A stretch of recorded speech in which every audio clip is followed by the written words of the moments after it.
Viewers and subscribers, welcome to another edition of the Coach's Desk with your host, Kevin Minze. In today's feature, we will be looking at when they were young, and in studios we have Levor Williams, former National Premier League player. Before we jump into discussion with Levor, I'm reminding the new viewers to subscribe to our channel. Ensure that you share and like the videos so that the family at Coach's Desk will grow. Levor, welcome to Coach's Desk. Yes, Basti. It's nice to be here, Good to have me.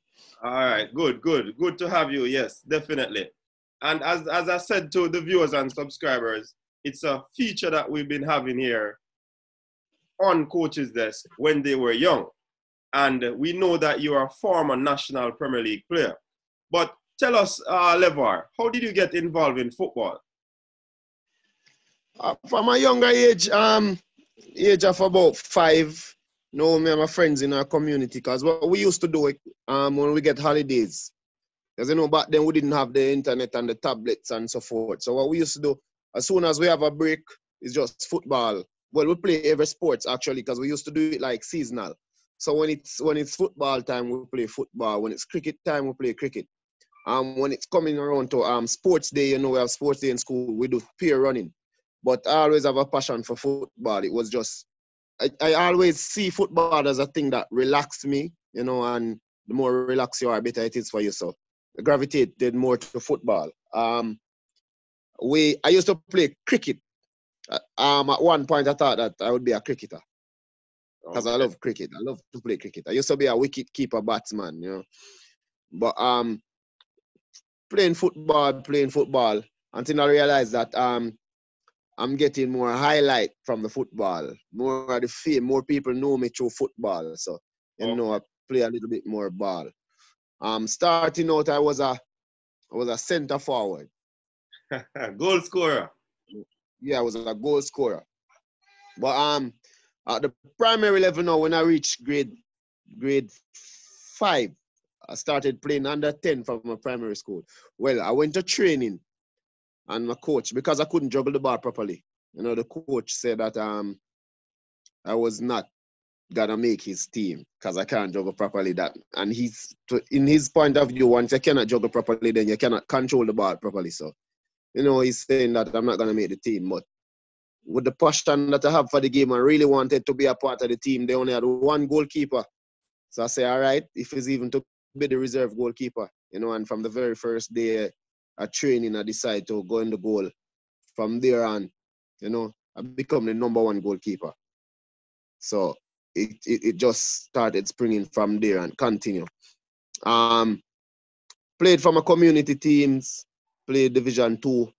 Well, I played under 20. I didn't play parish football from Manchester. I'm from Manchester, but I didn't play parish football from Manchester. I played parish football for St. Elizabeth, because I was a part of the Essex Valley team. So that is how I played parish football for 1 year parish football for St. Elizabeth. I didn't play any other year. And that time I was going to States, So from there, well, as I said, from the primary level, I developed the love for goalkeeping, and that's what carried me right through. Okay, well said, Levor. So did you have any interest in any other sport? Because initially you mentioned that you used to dabble in all type of sports when you were young. Yes, I had interest in cricket. I had interest in basketball. At one point I played peer basketball. I played basketball at the high school level, and also at the college level, because I won intercall for GC Foster College. Playing basketball, I was a point guard, and then I was quick. And one of the reasons why I continued to play basketball after high school is because at one point I was kind of losing a bit of interest for the whole goalkeeping thing, having gone to national trials, and because of my height, I wasn't one of the favorite persons, so I was never invited to camp or so forth. It was just normally trials, and then I didn't get the look at that I thought that I deserved. So I kind of lose the passion for football a little bit, just a little bit, you know. So I started playing more basketball. So I But played basketball. but Levor, you think you were good enough to have a look in the national team? Yes, I thought I think I was good enough.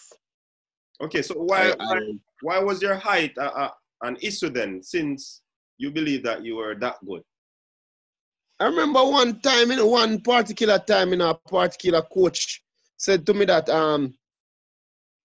my height is not to be a goalkeeper person at my height to come up against forwards who are 6 foot 5 and 3. Those was his exact words, you know. Said that he wasn't going to make it, you know. But I don't think my height was so much at a disadvantage based on how quickly I used to move and my ability to jump very high and so forth.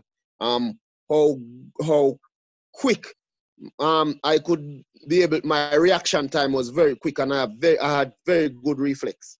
You know, so I Okay. don't think the height was really a factor.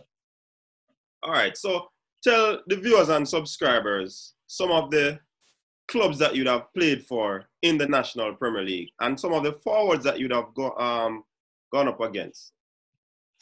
All right, I played for Harbourview, the National Premier League. I played for Rivoli, and I played half season for Rivoli, and then I played one season with Jamalco.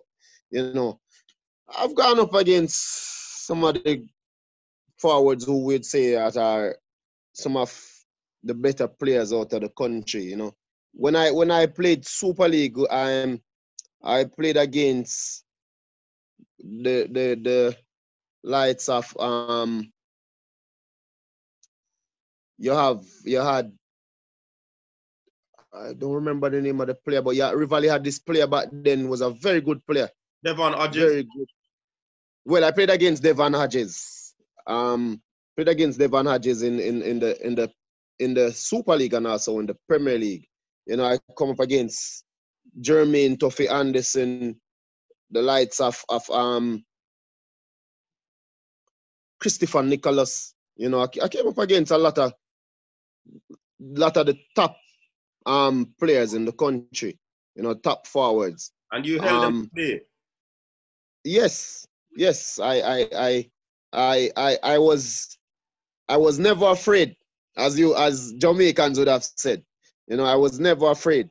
Stand out. In a lot of my games, I stand out. You know, remember playing one game that I played for Harbourview. We went to Boys Town, you know, and Boys Town is a very hostile place to go and play. You know, the fans down there, they are very intimidating. But I was never afraid, you know. So I had an outstanding game. The game ended 0-0, you know, and from that day, I know a lot of persons start to recognize me I'd say a good goalkeeper. You know, a lot of people started talking about the performance and so forth. So You know, Levar, just to step in right there. I can remember that game. You know, I think I watched that game on. I don't remember if it is on television or on the internet, but I could remember that game versus Boys Town, and trust me, you look like a player who didn't have any height issues. And you did mention that you were very agile and you were very quick your reaction time. And I saw in that game where you took some balls that were heading goalwards out of the back of the net. And it was just so amazing to see a player of your stature doing so great in goal. And I want you to tell the viewers, how did you come about getting to a big team like Harbourview? You're a country boy, so to speak. all right. The move to Harbourview, when I was all right at that point, I was playing for New Green. You know, we played in the Super League. We actually won the Super League that year, but we didn't make it to the Premier League. We ended third in the playoffs, and you know it's only two teams that will advance.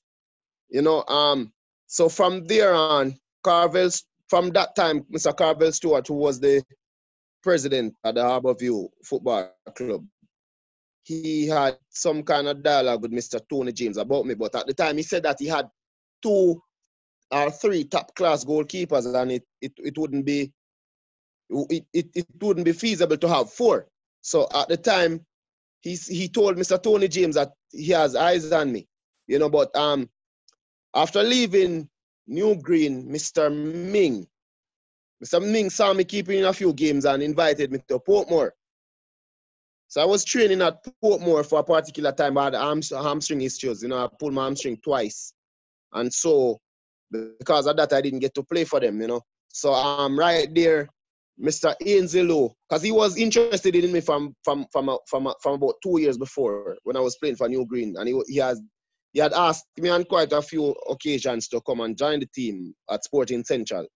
So all right, I put my hamstring at Portmore, and he decided that he wanted me to come down there, So I went there and I was training and so forth. The environment, I wasn't comfortable in the environment. Okay. Because in those teams, and one of the things that I went through as a country player, whenever you go to those kinds of teams, or the Kingston teams or so forth, they would tell you that they would try to intimidate you by saying that, yo, no ball and come from country, so you're not gonna come here so no team, But knowing what I had, I will always push on and try my best to make it into the teams. And if I'm in a team and I'm not the number one, I'm not comfortable. But at Sporting Central, I didn't get the opportunity to play any at all. It was just training. I trained, and then when they picked the final 18 for the team, I was never in a final 18. You have persons making it into the final 18 and they didn't even train. They weren't even training, So at that time, I decided that I'm gonna leave this team. So I leave the team. I left and I came back to Manchester. I was actually training. Well, I was being a half player coach for a team, Greenville Academy, and I wasn't actually playing yet for them because we had to wait until a particular time for the transfer to come through. Right. So, I was registered with Sporting Central. So I was just training with the team and helping the coach to train the team and train his goalkeepers and so forth. And there, Mr. Tony James called me one day and said, all right, Mr. Stewart said I need to come up, So I said, all right. Packed my bag one Monday afternoon and get on a bus. Went into downtown, I know downtown, but I never knew Harborview. So but at the time, because I had a teammate from high school, who is always telling me to come to Harborview and from before everything, I think probably it was from before Mr. Stewart had interest in me. Yes, he was telling me to come to Harborview and train. He was a captain for the Harborview team, Montrose Finn. Yes, I remember that player. So he contacted me and said that, all right, when I come to Kingston, when I come downtown, I'm to get on a 21 bus, the yellow bus, that same what we call the chichi bus, big bus, and say, get on a 21 bus. That bus will drive right through Harborview and just tell him that I'm coming off at the compound, That is the familiar name for the Harborview Mini Stadium. Yes. So that's what I did, and then the first I got there, I reached there at about after 1 that afternoon, and the first training session that I'm gonna be involved in would be at 4:30. So I trained the evening. At the time, the coach for Harborview at the time, Mr. Vin Blaine, and I don't remember the name of the other coach. But I got there and I trained afternoon, and then the next morning, when I got out there and did what I know I could do. Yes. you know. And right there and then, Mr. Gerardini came by and the coach said, all right, here what? Sign him, you know.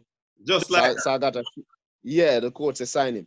So I got a 3-year contract to play, to sign, to play with the Harborview team. But, So but, but there did you, and then, training. yes, go ahead. So there and then, training, and I got my first game was against Huey in the call at that time the Jackie Bell knockout. Jackie Bell knockout. My first game was against Huey. And the first half, I played the first half, and then about 25 minutes into the second half, I leave my line for a ball and pull my hamstring. You know. So I always have hamstring issues. Always. No matter what strengthening, no matter what I do to it. There's just this particular time of the year my hamstring just decides, all right, time to go. You know. And that kind of sidelined me for a period of time again. And I mean, to be sidelined like that when I thought that I was just getting the big break, you know, Yes, yes. just That must getting be a real devastating. chance to. Pardon me? That must have been devastating. Yeah, man, very devastated, you know. So I started to lose. I lose confidence and all of that. So trying my best at train still. At the time we were going into the Caribbean Cup Championship. But I was not able to play any of the games. And then I recovered from the hamstring injury. My first game that I played for Harborview in the National Premier League was against Montego Bay, down by Montego Bay. We lost that game 3-0. In the first couple of minutes in the game was a hot game because Montego Bay team that time, they were really running. And I don't know what happened to us. I don't know if it's because of the journey down or what, but they were really at us the first part of the game. So we lost that game 3-0. It was my first game for Harborview. But that was an experience that I will never forget, you know. Um and even though I was playing football for many years, I played in a lot of big games and so forth. The night before that game, when the coach told me the evening when we had a team meeting that I was going to be in the goal the next day, I was so nervous I never slept. And I can't say what cause. As I said, I always played. I had played in a number of big games before. Yes. But, yeah, so you know.